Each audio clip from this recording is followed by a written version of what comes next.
Please welcome APAP's Director of Programs and Resources, Krista Bradley. Good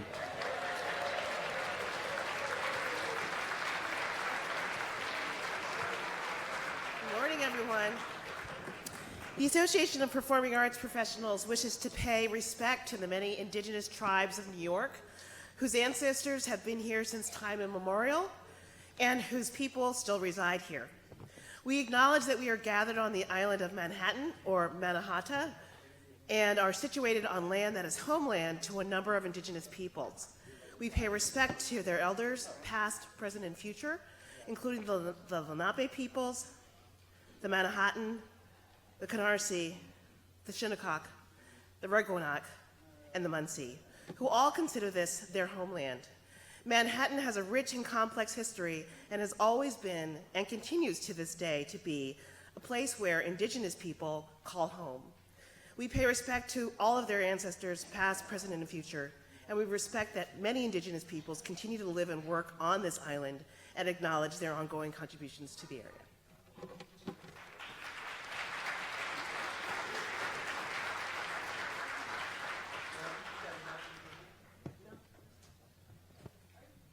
Please welcome to the stage Mario Garcia-Durham, President and CEO of APAP.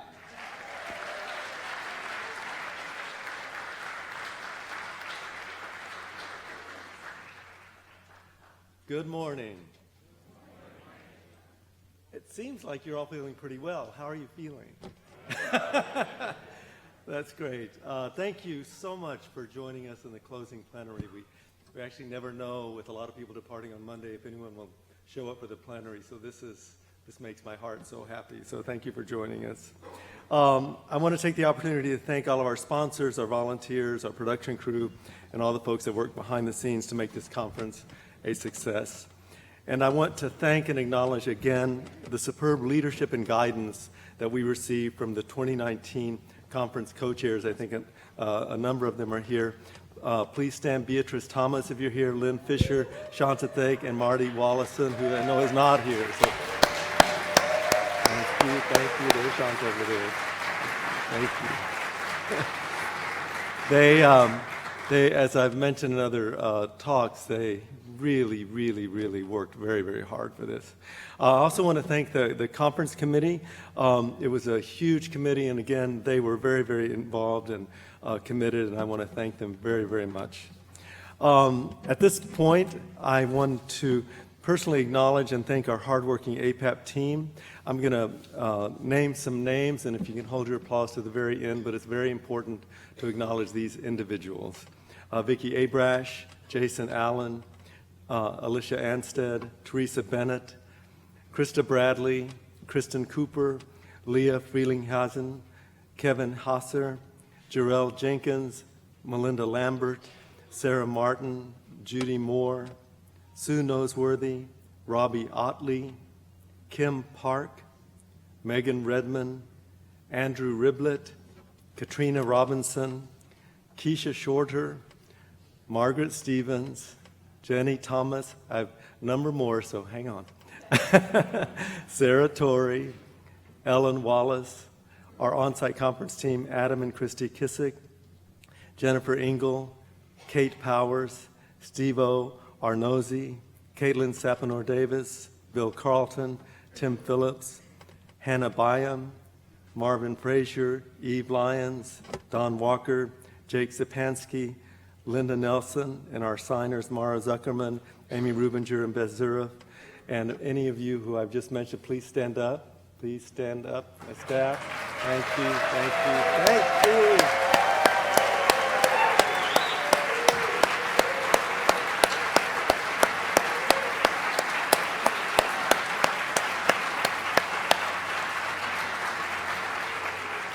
And last but not least, I want to acknowledge my love, my life, my support. You would have a totally different Mario standing up here without him. Craig Hornis, who, as you see,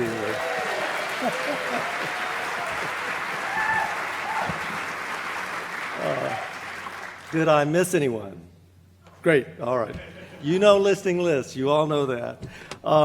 So each year we work with the conference committee to identify a speaker who will deliver a high level of enthusiasm and inspiration to culminate this conference. This year is no exception. Emmy and Tony Award-winning actress and singer Kristen Chenoweth, Chenoweth's career spans film, television, voiceover, and stage. She has won so many honors, awards, and nominations it would take the full hour to list them all. Here's just a short sample. She has a star on the Hollywood Walk of Fame. She won an Emmy for her role in Pushing Daisies. She won a Tony Award for You're a Good Man, Charlie Brown. She was nominated for her original role of Glinda, the Good Witch in Wicked in 2004. She won a People's Choice Award for her role in Glee, and a Drama Desk Award, and an Outer Critics Circle Award, a Broadway.com Audience Choice Award, and a Drama League Award. And again, this is just a partial listing of all the honors she's had. She's also a writer, having written an autobiography, A Little Bit Wicked, which debuted on the New York Times bestseller list. As well as Broadway, she's had major success in television and animated films, and is a major recording artist. In her home state of Oklahoma, she formed a charity partnership with a presenter, the Broken Arrow Performing Arts Center Foundation.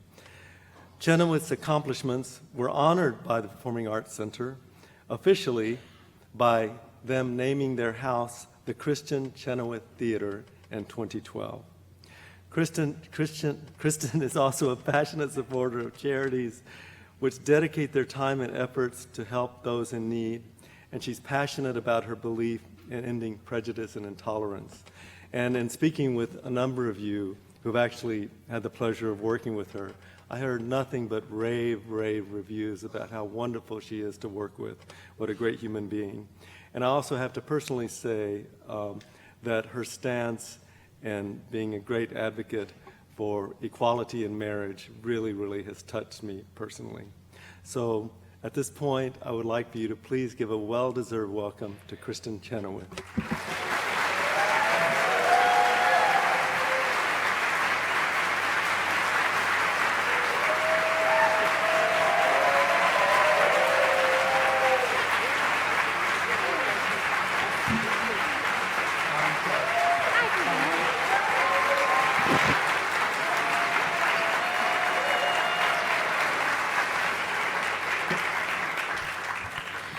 Oh, what an honor to be here with you ladies and gentlemen today, to be a part of this year's speaker at APAP and to close this sucker up. Are you guys tired? Give me your tired. You're poor. I'm going to send you back inspired and ready to keep doing the awesome work that you do. But first, as an artist, I have been at many of your theaters and halls. When I walk in, it's like, for me, I'm a big God person. It's like being at church. It's really not that different, really, like being at temple, church, or theater. But when I walk in, I know I'm amongst my people, and I know I feel safe. So thank you for that. It has been an extremely inspiring time with the love of the arts that I have seen among you all people. And I, too, am a little bit like y'all in that I have a theater that bears my name in Broken Arrow, Oklahoma. We'll get to that. We will get to that. And over the past few years, I've come to understand the importance of what today's topic is, the power of we. Okay. First, I come to you as a supporter, as someone who would like to continue to learn from you. I have gotten close with a few of you. I have gotten close with Alan Valentine with the Nashville Symphony, Kim Vento, of course, of Broken Arrow, Oklahoma Performing Arts Center, Mark Fry of Theater Tulsa and with Broken Arrow Performing Arts Center, Jeff Martin from BYU, Demetrius, V Magazine, Therese Sapasef, Charleston, Gil Gayards at the Gil Gayards Center. There's just a list of few. I could go on, but I thought what I might want to do, because you see, I now am you. I'm not you, but I'm now wanting to be you. So I want to hear what you have to say.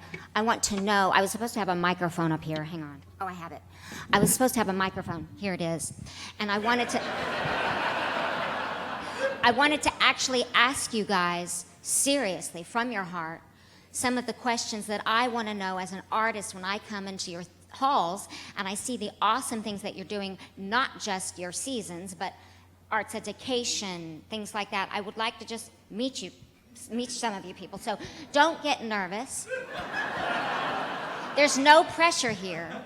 This isn't the Miss America pageant. If it were, I'd for sure be in the top 10, but this is not about me. Okay, I see your name's Daniel. Oh yeah, hi. If you think I didn't notice you right off the bat, you're crazy. Okay, what is your job? I'm a composer and an educator at Arizona State University. You are Arizona State! I love Arizona State! Okay, so my question to you is, and I love this, that you're one of the first people I picked, because your job is as an educator and to get these kids ready for everything that they want to do. What do you find is the most challenging part about that job in this time in their life? Putting my own biases aside and focusing on what they need and what they need to do and how to connect them to an artist like you and the work that you're doing. And making sure that they have a model for their careers. Making sure that they have a model for their careers. That's what one of my teachers gave me, and I'm going to tell you, it was one of the best gifts. I didn't know what I didn't know until I had that, and then it helped. Is Demetrius here?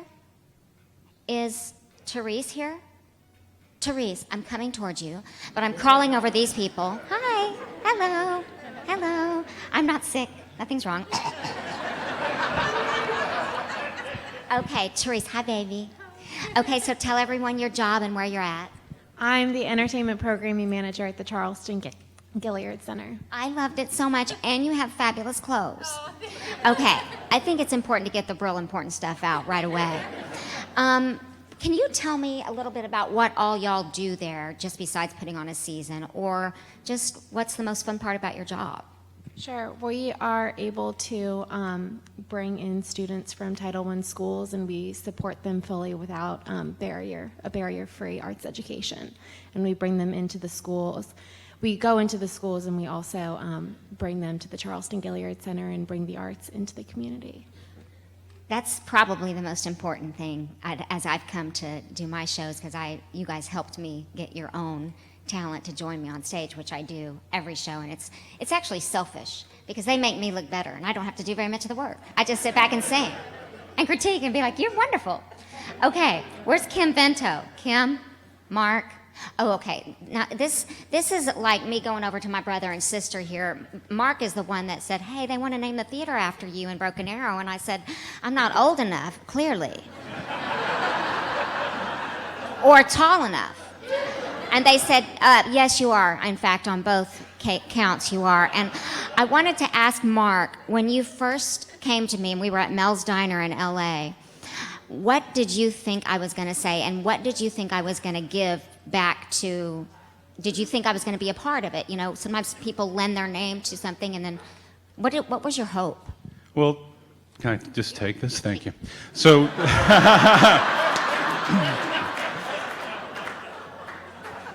when you name a theater after someone who's already passed, then other than the name, there's no way to be connected. But we felt it was so important to honor you, but I already knew your heart, and I knew that this would not be just you come one time and we name the theater after you and then you disappear.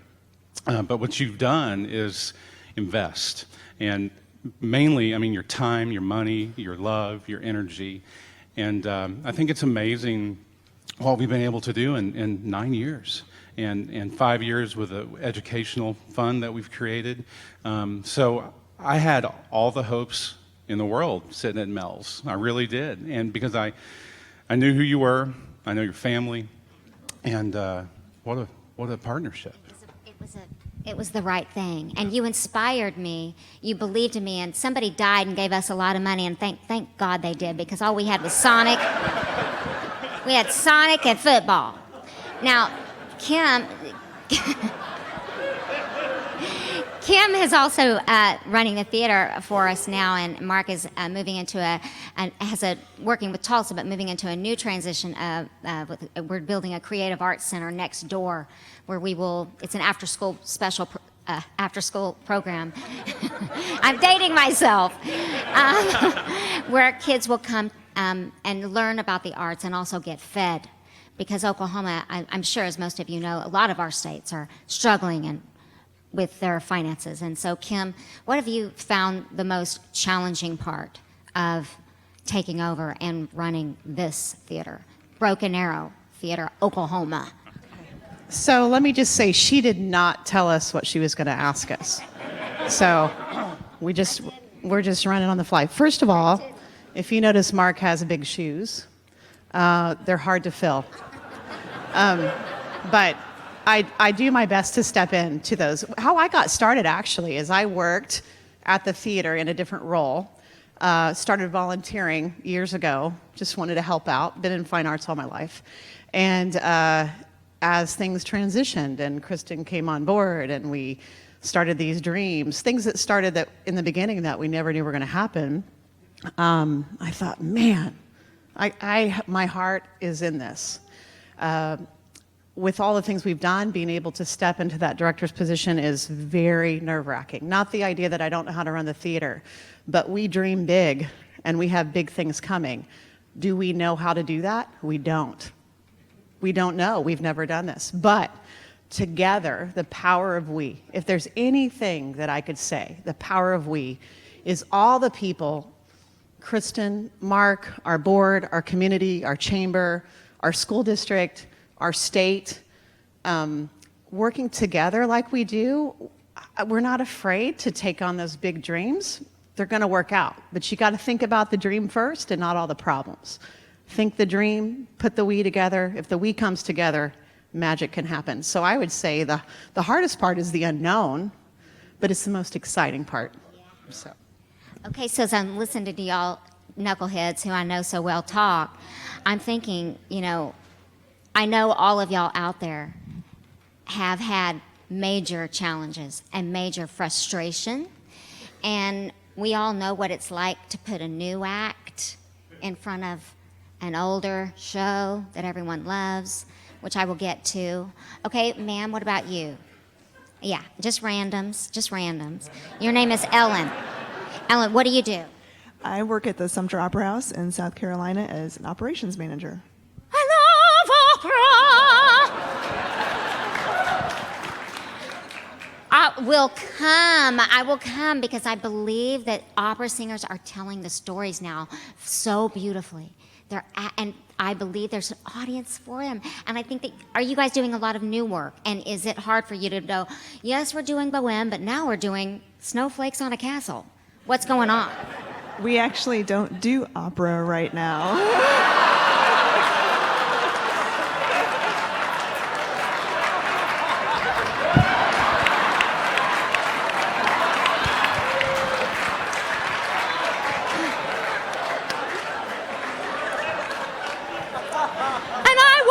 Peace. What the heck are you doing, Ellen? We are getting ready to celebrate our 125th anniversary next year, but we've only been doing a presenting season for about 5 years. And what have you learned? We have learned that it's hard to get people to come to something like a Sumter Opera House. They don't know what we're doing. Right. Thank you. That's really what I'm getting to. I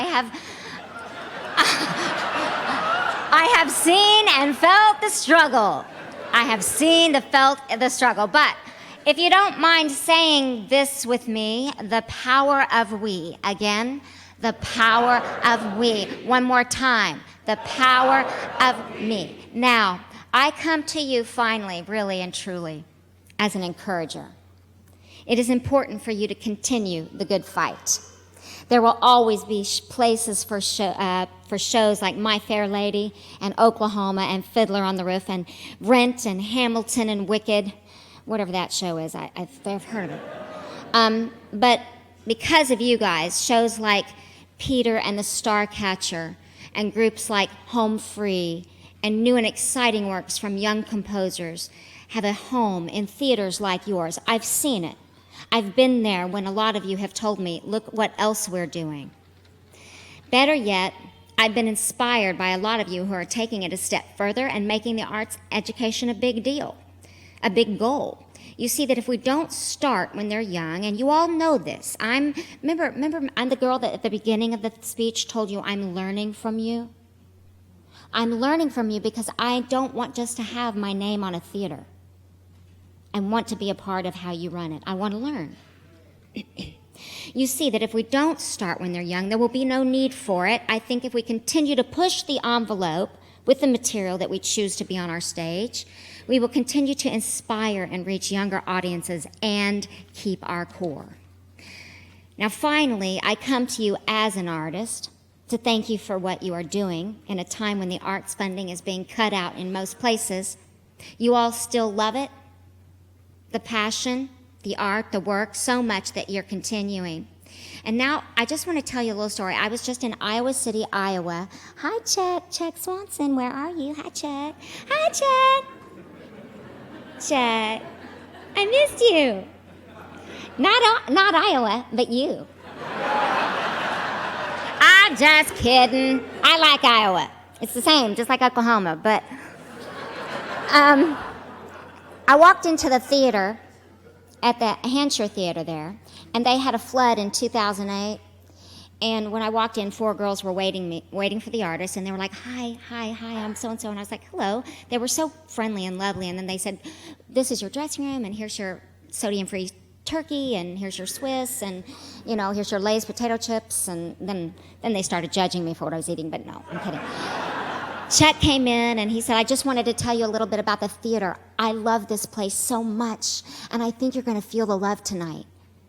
And I thought, this is a man who really loves every brick and mortar of this place. He loves what it represents. He loves that the community came together. He loves that his community is coming to the theater. And in such a disastrous event like a flood, something so incredibly beautiful was built. And as he told me his story and their story, I just realized that I have been so fortunate to be all around this country, all over the world really, and get to know a lot of you guys, be in your space, and just be inspired. And I think, Chris, the day that you think, I am not taking 3 flights, I am not sleeping on a live bed flat for 4 hours, is the day that you need to quit. Because that is not what it's about.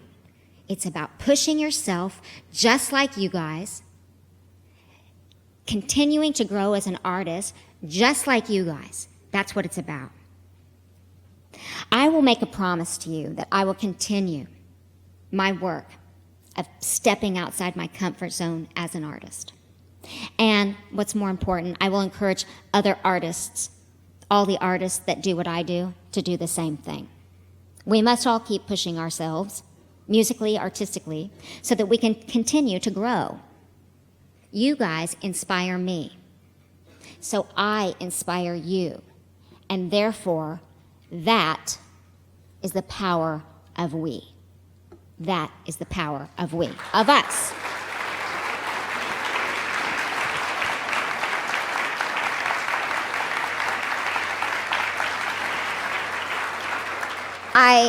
I know that a lot of you know what my fee is, so I don't normally do singing when I'm speaking. But I'm not going to end this today without singing something from my heart to you, for you, to say, this one gets it, and thank you. Smile, though your heart is aching. Smile, even though it's breaking. When there are clouds in the sky, you'll get by. If you smile through your tears and laughter, smile, and maybe tomorrow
That's it.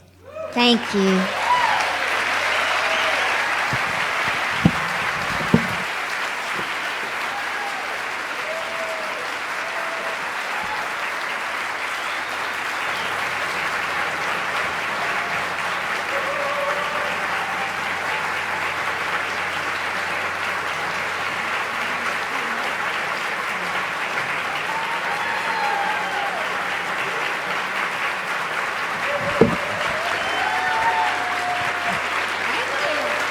Thank y'all.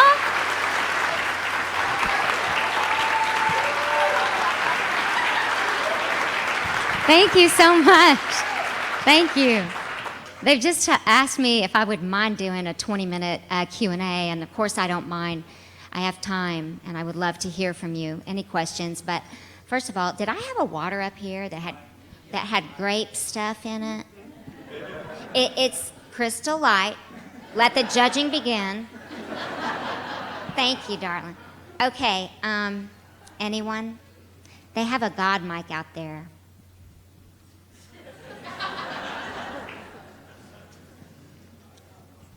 Thank you, sir. Thank you. I thought it was popular, and then I wasn't. I have loved your work since the Adam Giddle concert at Town Hall.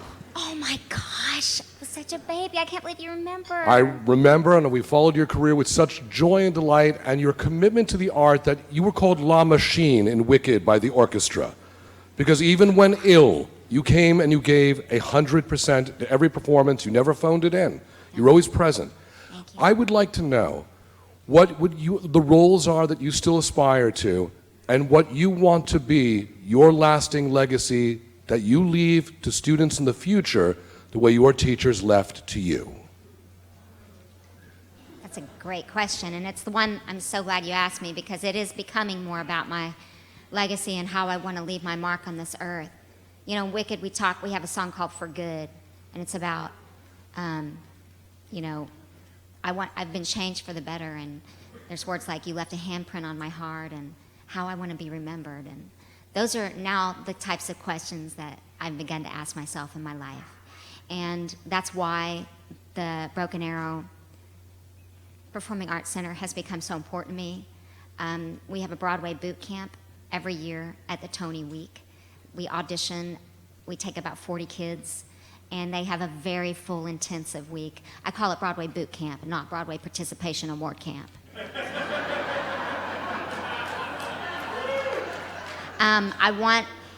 I want kids to understand that want to do it. I mean, it's competitive, what it's really like.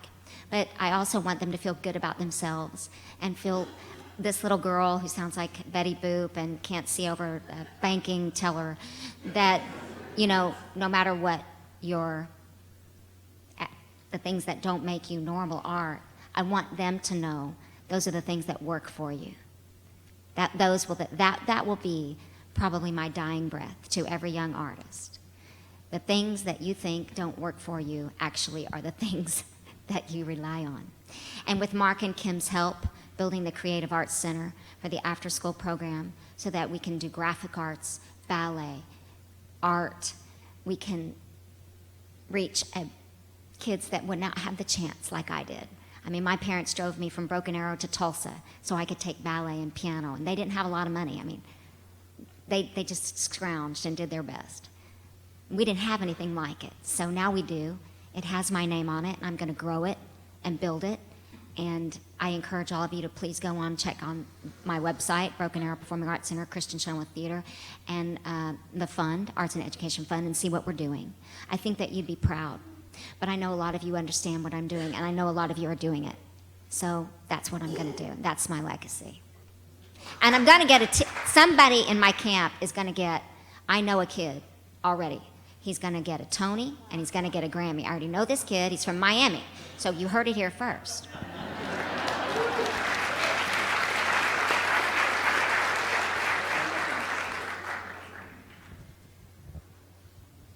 Thank you. Hello, my name is Penny Maria Jackson. Hi, Penny. Hi. So I work at the Apollo Theater, but I am originally from Miami, Florida. I grew up there in the inner city, and the arts was so important and influential in my life, and that's why I'm here today. So yes, that kid from Miami is going to win like I have. I know, right? Camilo is his name. We'll talk later. Yes, yes. I will also add to a part of your legacy, if I may. I was able to see your show here, Your Love Letter to Broadway, and it was just so amazing watching all of the kids that you had come on stage, and I know you mentioned it, but it was just so powerful. You could see the love, you could see the excitement, and the way that you supported them and provided that opportunity. I mean, now look at their resume, right? You've launched their careers, essentially. So I just want to say thank you for that. Thank you for noticing. Every Yes. night we had a different group, as you know. And I invited Oklahoma City University, of course, but I invited Juilliard, I invited Michigan, and all of those kids. I realized my show began when I walked out on stage to have sound check with these kids. And it does. A lot of you know that I use kids wherever I go. And it's so fun to watch them, like, maybe even fail at first, and then I'd be like, you can fail in this room, but now we're going to get it right. Yeah. You know, I love being that person. I love watching their faces light up when they sing something about what they love. It makes me feel like there are other things in life that are not fun right now, if you hear what I'm saying. But this is fun. Thank you. No, thank you. Thank you for helping them defy gravity. Thank you, my love. Hi, Kristen. My name is Dawn Durrell. I'm a huge fan. I'm a singer as well. I studied opera, and I'm a cabaret singer here in New York. Yay! I love your Glitter and Be Gay. Thank you. Thank And you. I wanted to ask you, I watched an amazing Facebook live clip of you warming up, and I completely agree. Someone asked you about warming up your instrument, and they said, do you warm up your belt and your opera voice? And I can completely relate. And you said, well, no, it's one voice. So I wanted to ask you what role or piece of music, whether it was a concert or a Broadway piece that was really, really challenging for you, that just like dropped you on, kind of like how you fell down on the floor over there, that just at the end of the show you're like, oh my God, I'm exhausted. Oh my God. It's a tie. One was called On the 20th Century with, it's an operetta that Madeline Kahn originated, and the actor that plays her role has required to do highbrow comedy, physical comedy, and it's lots of, I would call it an operetta. And so there's tons of speak, and there's tons of real singing. And I danced in it. So by the end, I was just like, I'm so tired. And then the things that you have to do during the press weeks and being silent. So I became a mute artist. I mean, I did hand sign language, and I also had a writing board. But really, the hardest show was The Apple Tree. The female lead, which was created by Barbara Harris, I keep getting these parts where they're like, we haven't done it in 40 years because nobody either wants to do it or can do it or whatever. And I'm like, I will. But the lead performer, actress, has to play 4 roles. Yeah. And you know, that's tough. But it was probably one of my happier times in my life. So when you're challenged and you meet the challenge, I mean, I didn't speak to any of my friends. I didn't do anything. I was just laid there in a bubble, and then I went and did the show, and then I laid there in a bubble, and then went. But I'm like that. I'm not very fun or exciting. Like, don't come and ask me to go out after, because I'll never do it. I've got to go, lay in the bubble, and then. So whenever I'm not challenged, I don't want to do it anymore. You know what I'm saying? You know that as an I artist, totally right? know that feeling. Yes. Yeah. Keep challenging yourself and doing all. In fact, you should look at Apple Tree because it is a great I will. score. Okay. I loved your promises too. Thank you. Nobody wanted me to do that. Thank you. It was great. I loved Thank it. you. Thank you. Hi, Ron DeStefano, Blast from the Past. And Hi, sweetheart. I may or may not have been at your 30th birthday party. I can't believe it. But now I'm an agent. I own my own company here. I'm also a producer and an artist as well, still an artist. I'm so proud of you. Well, thanks. But the question I have is something that I think applies to a lot of different people in the room, a lot of presenters, a lot of agents, and a lot of artists, which is work-life balance. We're all struggling as life gets more complicated. I know, and I'm asking you because I've sort of followed your journey and I've seen your life get more and more complicated and you add more and more people to your team, but yet I know you still struggle to find a personal life, to find a place in this business to even date or what? Girl. I know, I guess girl. you could call it date. Yeah. What is working for you? What are still the challenges even as your team increases? What's changing? Thank you for this question, because I'm in it right now. I'm having the moment right now. I have it like once a year. At the end of the year, I go, I can't do that pace anymore. And I need to live my life. I have to be a normal person, live a normal person, meaning so that I can be a better artist. And that has been a little bit MIA. That is my Achilles heel. And you know me, so you know that's always been my Achilles heel. I actually love what I do. I have trouble turning my brain off at night. People are like, try TRS meditation, transcending. I'm like, listen, I've transcended, I've descended, I've crescendoed, I've decrescendoed, I'm tired. But if I could get just 1 week off every so often, I think I would do better. I'm telling you guys my struggle.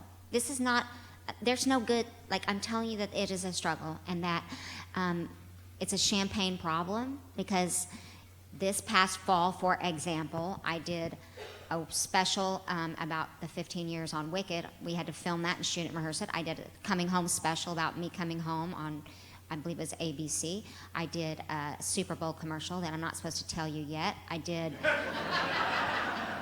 the Mormon Tabernacle Choir, which was an amazing week, but a week nonetheless. Never mind all the concerts, never mind. Now look, I have to be very careful here because I'm not complaining. I'm saying that my health and my personal life it's not balanced, and it's something that I'm working on. So, the answer to your question is I'm still working at it, Ron. I believe that I'll get there, but I think that 2019, besides working on my abs, my main goal is going to be, seriously, just calming down and really trying to say no more and really, total yeses where there's no doubt. I'm at that place in my life. So that's my goal. Thanks for asking.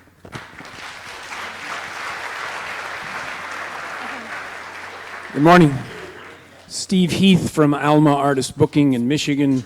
40 years ago, I was a kid from Oklahoma who participated in sports and basketball and football, and also sang in the choir and did theater. Where'd you go to school? Tulsa Edison. Okay. Sorry. I'm just teasing. We probably played in football, I think. Well, the two of us that did both of those things I were the weirdos on campus. I was a weirdo too. Wondering how you are making that argument to kids today that being in theater and dance and music is every bit as cool and more cool than being a linebacker or a pitcher. It's Heath, right? Or Keith? Yes. I have to tell you, I'm so surprised now. About 15 years ago, I'd walk into a high school to do a master class before a concert or something, and I would see, 10, 15 kids in the classroom, and, your usual suspects, like me and, you, and there they are. And then, I don't mean to say that it was just shows like Wicked and Glee on television, but I saw a change big time, and I think we can thank shows like that, because now I come into the high schools, and my own high school, which we didn't have even enough to make a choir. Heath, we had madrigal group because we didn't even have enough, okay? My mother made the costumes. It was just your average nightmare, but I was like, all right, I'll be a king singer, fine. But now I go back to my high school, and how many kids, Mark, are in the choir? So you understand that for me, I'm walking now and I'm seeing not only is Broadway and our business booming, but the kids want to be. They want to be artistic. My trick, though, this is the real, and this is a question for you guys too, for you guys to deal with your kids and with your youth and all the people coming in. Do you want to become famous, or do you want to be an artist?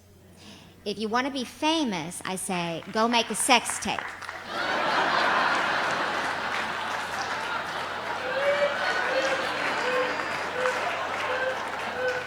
If you want to be an artist, you better be able to live in a teepee. You better be able to want to eat at Taco Bell every day. You better live, sleep. If nothing else makes you happy, then go for it. That's it. Thank you. Okay, is there another one? One more? One more? This one? Oh, no, I'm sorry. I'm right here. There's one back here. Sorry. I'm sorry. I'm sorry, guys. But thank you. Okay, hi. My name's Shakira. I'm from Pittsburgh. Thank you.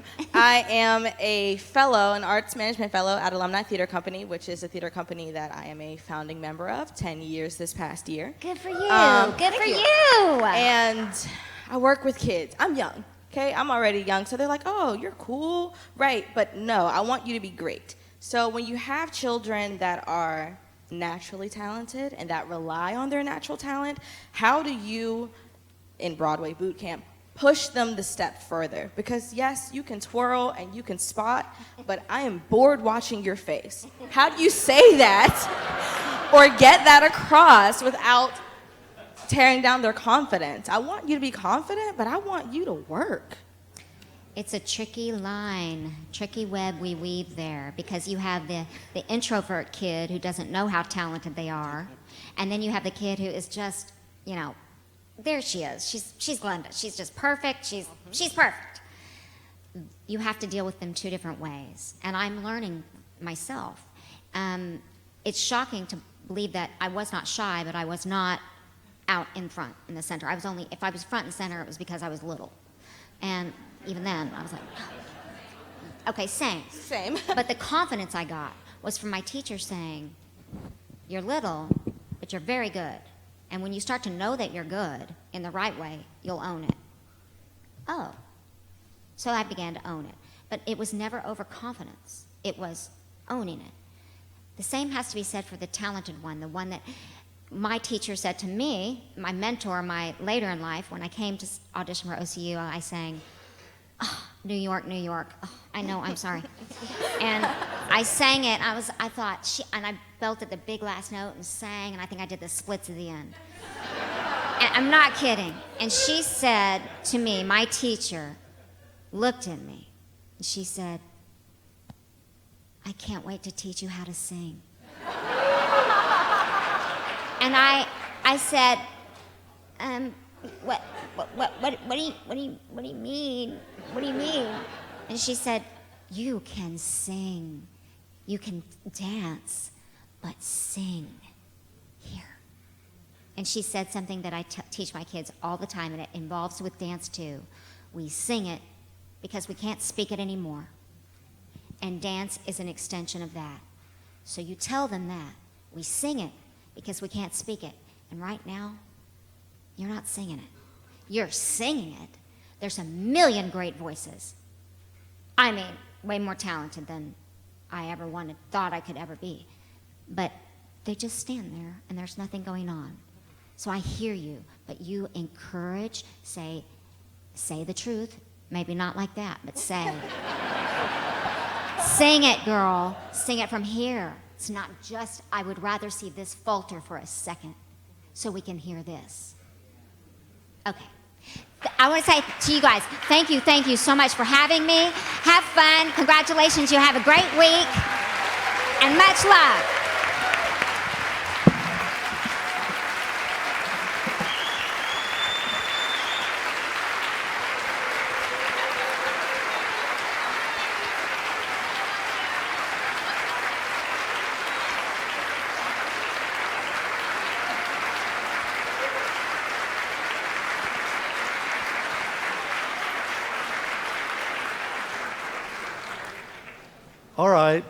let's have another round of applause for Kristen Chenoweth.